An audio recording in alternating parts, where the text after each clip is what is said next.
अहंकार का दान। एक सन्यासी एक राजा के दरबार में पहुंचा।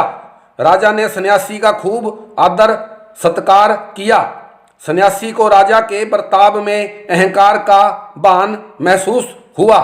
फिर भी राजा सन्यासी के आचरण और स्वभाव से बहुत प्रभावित हुआ और राजा ने सन्यासी को अपने लिए कुछ उपहार ग्रहण करने के लिए प्रार्थना की।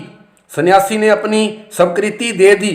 राजा ने एक क्षण सोचा और कहा, जो कुछ भी खजाने में है आप ले सकते हैं, लेकिन खजाना तुम्हारी संपत्ति नहीं है, यह तो राज्य का है जिसके तुम संरक्षक मात्र हो।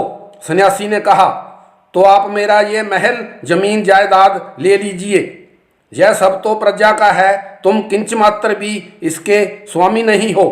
तो फिर आप मेरा यह शरीर ले लीजिए ताकि यह आपकी सेवा में काम आ सके।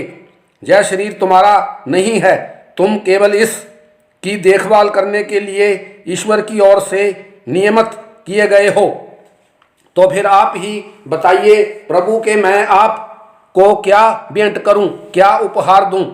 यदि तुम वास्तव में मुझे कुछ देना ही चाहते हो तो मैंने तुम्हारे भीतर भरा हुआ जो अहंकार महसूस किया है उसे मुझे दान करो, क्योंकि अहंकार यश का नाश करता है। अहंकार का फल क्रोध है, क्रोध बुद्धि का हनन करता है।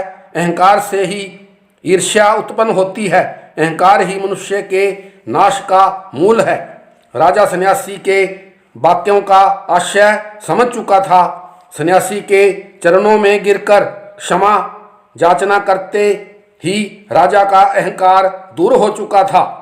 राजा ने सन्यासी को वचन दिया कि वह अब कभी भी अहंकार को अपने भीतर प्रवेश नहीं करने देगा। सन्यासी महाराज हंसी खुशी से राजा के राज्य से आगे के लिए प्रस्थान कर गए।